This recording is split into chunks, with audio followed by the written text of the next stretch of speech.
Hey everybody, happy Monday. We're gonna read Joseph's chapter today. Joseph's chapter, it's 22, chapter 22, somewhere on the Atlantic Ocean in 1939. Remember, they're headed to Cuba and they're almost there. And he's 14 days from home. A day out from Cuba, the St. Louis threw a party. Streamers and balloons hung from the ceiling and decorated the gallery rails of the first-class social hall. Chairs and tables were pushed aside to make room for dancers. There was a feeling of wild relief, as though they were dancing away all the stress of leaving Germany. The steward smiled with the passengers as though they understood, but none of them could really understand, Joseph thought. Not until their shop windows had been smashed and their businesses had been shut down. Not until the newspapers and radio talked about them as subhuman monsters. Not until shadowy men had burst into their homes and smashed up their things and dragged away someone they loved. Not until they had been told to leave their homeland and never come back. Still, Joseph enjoyed the party. He danced with his mother while Ruthie, Renata, and Eveline ran in and out between people's legs all evening long.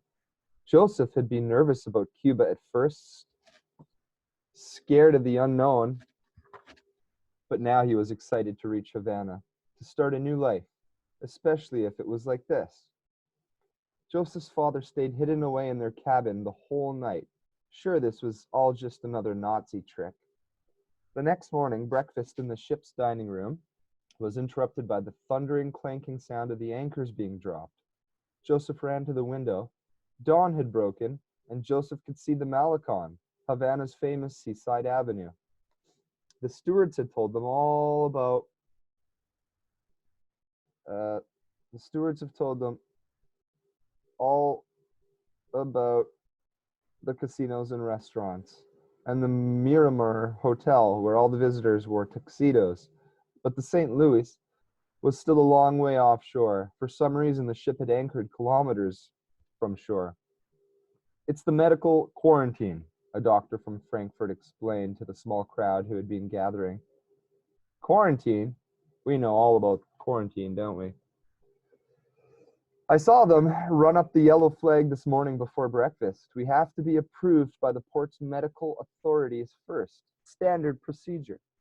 Joseph made sure he was on deck when the first boat from the Havana Port Authority reached the St. Louis. The Cuban man who climbed the ladder to sea deck from the launch was deeply tanned and wore a lightweight white suit. Joseph watched as Captain Schroeder and the ship's doctor met the man as he came aboard. The captain swore an oath that none of the passengers were insane, none of them were criminals, and none of them had a contagious disease. That was apparently all that should have been required because the port doctor insisted he still be allowed to examine each and every passenger. Captain Schroeder looked angry. He balled his fists and breathed deeply, but he didn't object. He gave a curt order to the ship's doctor to assemble the passengers in the social hall and then marched away. Joseph ran back to his cabin and burst in on his mother packing the last of their things. Ruthie was helping her, while Papa lay on the bed. The doctor from Cuba, he's gonna make all the passengers go through a medical examination, Joseph told his mother, still panting from his run. They're gathering everybody in the social hall right now. Mama's shocked look took him, she understood. Papa was not well. But if the Cuban doctor said he was too mentally disturbed to be allowed in Havana, where would they go if Cuba turned them away? What would they do? Gathering us, Papa said. He looked even more frightened by the prospect that Joseph's mother had. Like a roll call? He stood up and backed against a wall. No, he said. The things that happened at roll call. He wrapped his arms around himself, and Joseph knew his father was talking about that place, Dachau.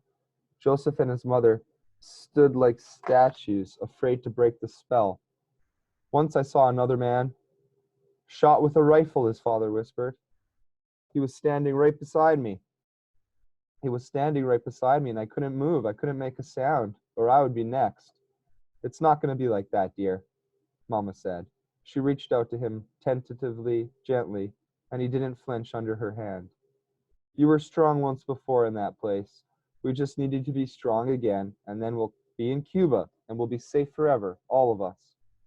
It was clear to Joseph that his father was still lost in his memories of Dachau, and they led him to the social hall. Papa looked frightened, jittery. It scared Joseph when his father got this way, but he was even more scared than the doctor would see Papa's condition and turn them away. Joseph and his family joined the other passengers, standing in rows, and the doctor walked among them. Papa stood beside Joseph, and as the doctor got closer, Joseph's father began to make a low, keening sound, like a wounded dog.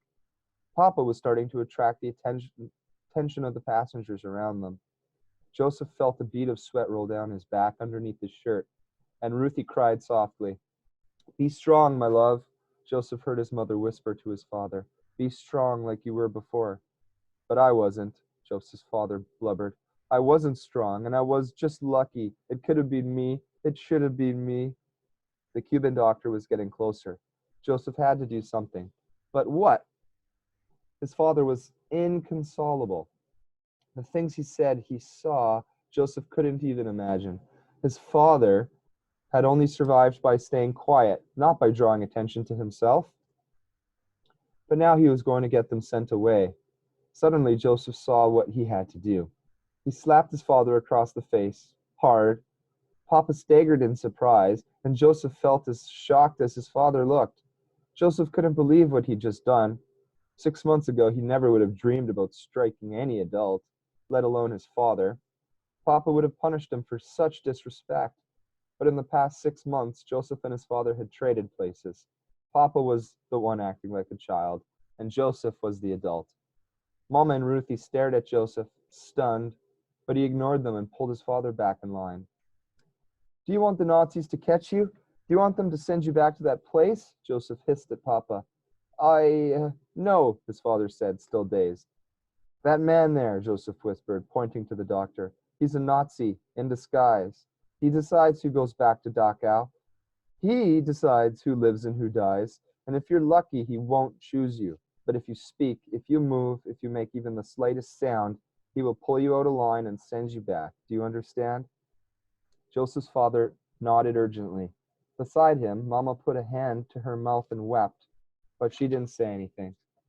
"Now clean yourself up, quickly," Joseph told his father.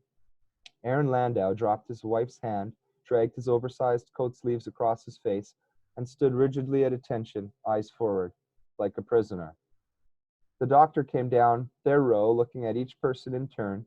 When he got to Papa, Joseph held his breath, and the doctor looked Joseph's father up and down, then moved on. Joseph sagged with relief. They'd made it. His father had passed the doctor's inspection. Joseph closed his eyes and fought back tears of his own. He felt terrible for scaring his father like that, for making Papa's fears worse instead of better, but he felt terrible for taking his father's place. uh, that he felt terrible for taking his father's place as the man in the family. All Joseph's life, he had looked up to his father, idolized him. Now it was hard to see him as anything but a broken old man. But all that would change when they got off the ship and into Cuba. Then everything would go back to normal. They would find a way to fix his father. The Cuban doctor finished his rounds and nodded to the ship's doctor that he approved the passengers. Joseph's mother wrapped his father in a hug, and Joseph felt his heart lift. For the first time all afternoon, he felt hope. "Well, that was a sham," said the man standing in line next to him. "What do you mean?" Joseph asked. "There was no kind of medical inspection. The entire business was a charade, a giant waste of time." Joseph didn't understand. If it wasn't a proper medical inspection, what had it all been for? He understood when he and his family lined up at the ladder on sea deck to leave the ship. The Cuban doctor was gone, and he'd left the Cuban police officers behind in his place. They were blocking the only way off the ship. "We've passed our medicals, and we all have the right papers," a woman passenger said to the police. "When will we be allowed into Havana?" "Mañana," the policeman said in Spanish. "Mañana." Joseph didn't speak Spanish. He didn't know what mañana meant. "Tomorrow," one of the passengers translated for them. "Not today, tomorrow." All right, guys. Stay tuned for Isabel's chapter next, coming at you.